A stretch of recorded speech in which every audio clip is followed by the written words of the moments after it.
the best, you know. Yeah, sure. So we'll see what happens. Keith Thurman recently had an interview, saying that Showtime. Yeah, yeah. Saw that. With the white T-shirt on. Basically, he's not a gatekeeper. Because people are trying to. I think Brian Custer was talking to him about boots. Yeah. But he was also talking, about Spence and Crawford.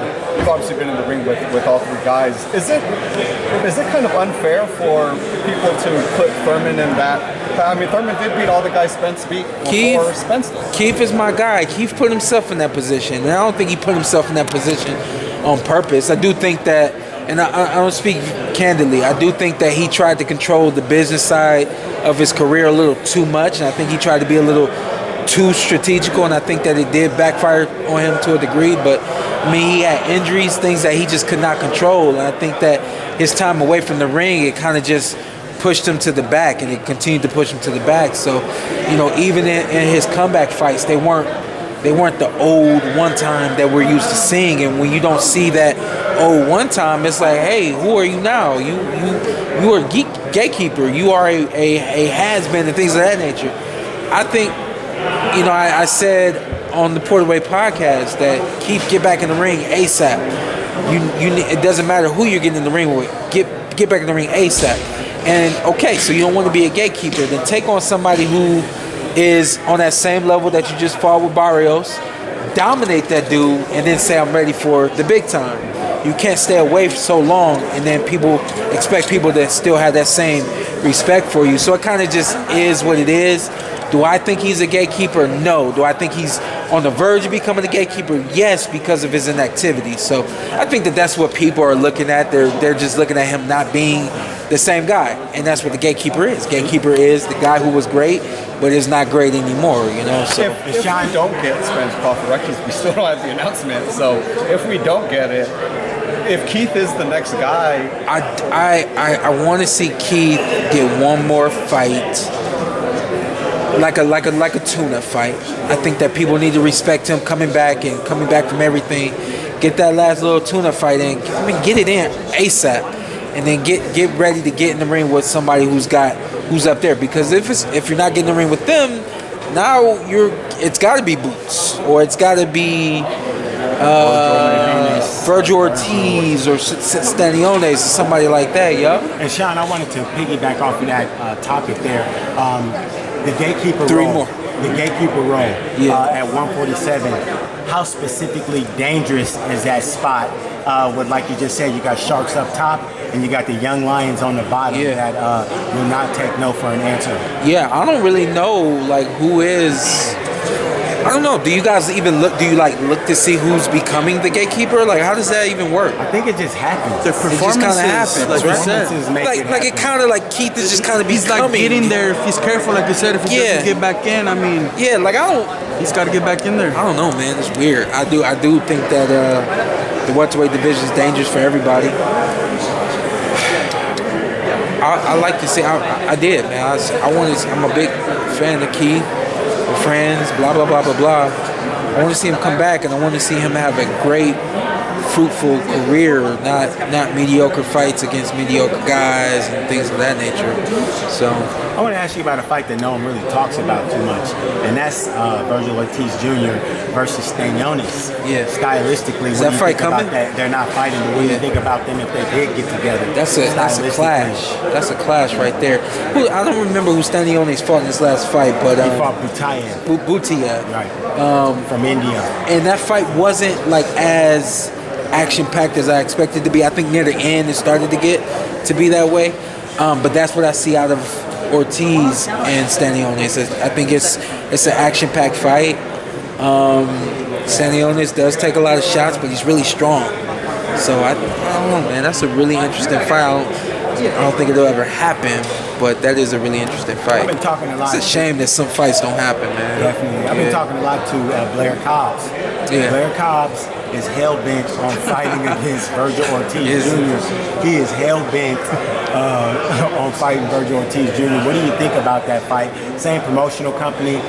What do you think about those two if they get together? Blair's entertaining. We have to say that, I think, first and foremost about Blair. I think Blair near the middle of that fight, I think he started to kind of find himself. There's Mo Hooker. Yeah, against Hooker. Started to control the fight, and I think he got comfortable. But I think that the worst thing could happen in that is you kind of trick yourself into believing certain things. I don't know if he's ready for somebody like Virgil Ortiz, who's not going to stop coming, who has relatively good defense in terms of blocking shots, and is very strong, throws power with every shot. Blair's got to be perfect for an entire fight, not just, you know what I mean? So that's a tough fight for Blair. Entertaining for us, great for us, I think. How does that fight end? I think it ends with Virgil Ortiz getting his hand raised. But you had that comeback fight. You fight through a little adversity. You grow. Obviously, you get confident. So maybe there's something that Blair's got that we haven't seen. I like his movement. And I remember on the telecast they were saying he was moving too much. I don't agree with that. I like his movement. You guys know that I was moving. Excuse me. I like his movement, and I like how he keeps his guys off balance. That's exactly what you need against Virgil Ortiz. So maybe he's got something that we don't know, you know. And my last question for you. You fought the big three, the who's who in this graduating class. Who's your big three right now? What I'm saying is that Crawford, Spence, and Thurman. We mentioned them before. Yeah. I just wanted to ask you, out of those three, who was the heaviest puncher that you can remember? All of them. All of them. What I always say is you don't feel it in the moment, you feel it the day after. You know what I mean? So it's hard to say. I think it's been very clear who hit me with certain shots and how those shots affected me. I'm blessed and I'm grateful that I was able to stay strong, come back and be myself. And now after retiring and doing my examinations and things of that nature, everything's still good with me. Neurologically. Excuse me. So, sure? I think, yeah, I was gonna say, I think everything right there would suggest different. But my test actually went really good, and not that I had any worries, but after taking some of those shots from those guys and being in those wars and things of that nature, I'm grateful that I was able to do it. Some really classic events that I've been a part of, and I'm grateful. Last one from me. You talked about Virgil and obviously Boots. I feel like those two guys are the two top lions kind of coming after the top of the division. Boots and Staniones or Boots and Ortiz? Boots and Ortiz. That one's a really, who knows if that ever happens, right? Promotional issues and stuff like that. But just the eye test with those two, do you lean one way or the other if they fought each other? I mean, I lean towards Boots if he was to get in the ring with Virgil Ortiz. Boots is like just straight up special, man. I've said this before, I think he's like the closest thing we have to Roy Jones. And it remains to be seen, of course, like what he's able to really put together throughout his career. But, I mean, I'm talking about a guy who's just unbelievably athletic and gifted and just gifted in every way. You know what I mean? Speed, quickness, agility, power, anticipation, reflexes, the whole nine. I mean, I do. I think that Boots is the guy at welterweight. I am a fan of Boots. I watched him, and I just said, like, what?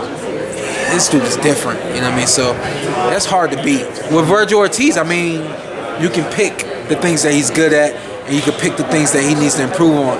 I guess, for the sake of words, we haven't seen anybody challenge Boots enough to see what he needs to work on, but then guess what? Is it those guys or is it Boots? You know what I mean? So he's great. I like the Iversons, by the way, Shawn. You always put it together. Come on now, I was hoping. Come on now, Reebok, holla at me. Reebok, holla at me. Put it together. Showtime, Shawn P. Should I leave my email? Podcast sponsor. Yeah, man. Podcast sponsor. Appreciate you, Shawn. Thank you, man. Appreciate y'all. Thank you. Yes, sir. Good stuff.